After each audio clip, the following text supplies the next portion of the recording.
ఈరోజు డెలివరీ తర్వాత వచ్చే బ్యాక్ పెయిన్ గురించి తెలుసుకుందాం. Hi, this is doctor veena, gynaecologist, Sai veena hospital, Ongole. Delivery అయిన తర్వాత మామూలుగా సిజేరియన్ అయిన పేషెంట్స్ ఎక్కువగా బ్యాక్ పెయిన్ చెప్తుంటారు. 2-3 ఇయర్స్ తర్వాత కూడా నాకు అప్పుడు సిజేరియన్ చేసినప్పుడు వెన్నుపూసకి ఇంజెక్షన్ ఇచ్చారు, దానివల్లే ఈ బ్యాక్ పెయిన్ అని ఫీల్ అవుతుంటారు. దాన్ని అడుగుతూ ఉంటారు పేషెంట్స్. సిజేరియన్ అప్పుడు స్పైనల్ అనస్థీషియా కోసం ఇచ్చే ఇంజెక్షన్, ఆ నీడిల్ చాలా సన్నగా ఉంటుంది, ఇంచుమించు హెయిర్ థిక్నెస్ ఉంటుంది. అది అసలు దానివల్ల బ్యాక్ పెయిన్ రానే రాదు. దాన్ని అందరూ అలా అట్రిబ్యూట్ చేసుకుంటారు, అది నిజం కాదు.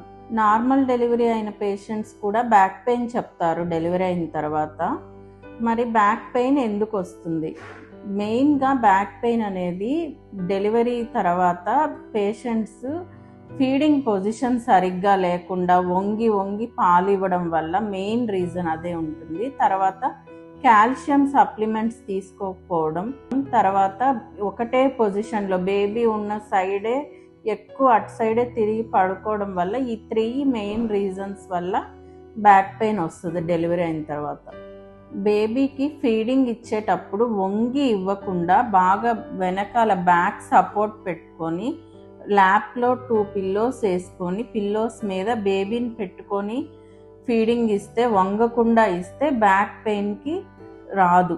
దాంతోపాటు కాల్షియం సప్లిమెంట్స్ బాగా ఒక 2-3 మంత్స్ అన్న బాగా తీసుకోవడం, తర్వాత ఫీడింగ్ అప్పుడు కూడా కాల్షియం వాడుతూ ఉంటే బ్యాక్ పెయిన్ చాలా వరకు తగ్గిపోతుంది.